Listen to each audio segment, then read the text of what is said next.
There are forces out there today trying to change our culture, in much the same way as communist countries changed their culture to enable the atrocities that occurred under their communist regimes.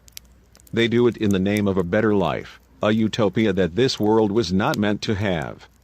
The meaning and purpose of this life requires challenges and struggles, much like the refiner's fire, getting rid of our imperfections and impurities. One of the ways these forces try to destroy our culture and change our way of thinking is through our language. By changing the very definition of our words. This is not a slow, gradual, or natural evolution of our language. This is a deliberate, forceful, and very abrupt change in the way things mean.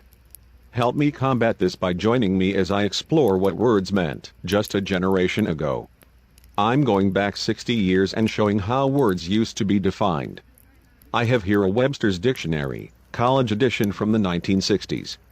These are the definitions that I was required to learn just 20 years ago, in junior high, high school, and college. If I had used today's definitions of many words, I would have been marked on my English papers for it. I took many English and creative writing classes. I have written blogs of all sorts and am a freelance writer as a hobby.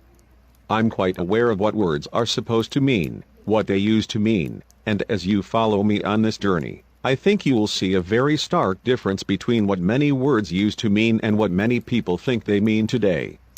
You'll learn how those changes, and new definitions, change the way we think about and perceive the world. This is why it's important that we all come to a common understanding of how things should be defined, and what things actually mean. This ensures we can understand each other rather than being divided by misunderstanding and manufactured contention. When you try to change a culture of a nation, you start by dividing people, making each group believe the others are the enemy. You create conflict where previously there was none.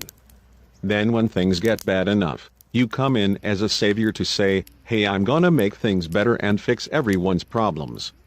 All you have to do is give me all the power." The solution is to force everyone into whatever you want the world to be.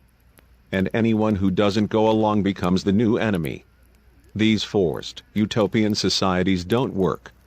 All they do is give power, control and riches to the dictatorship.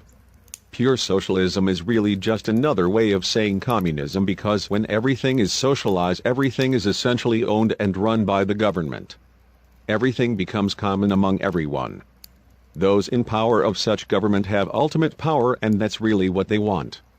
So, be sure to subscribe and join me as we try to come to a common understanding of what things really should mean, how things really should be, and how we can make things better through collaboration, rather than a destructive level of control and concentrated power that corrupts.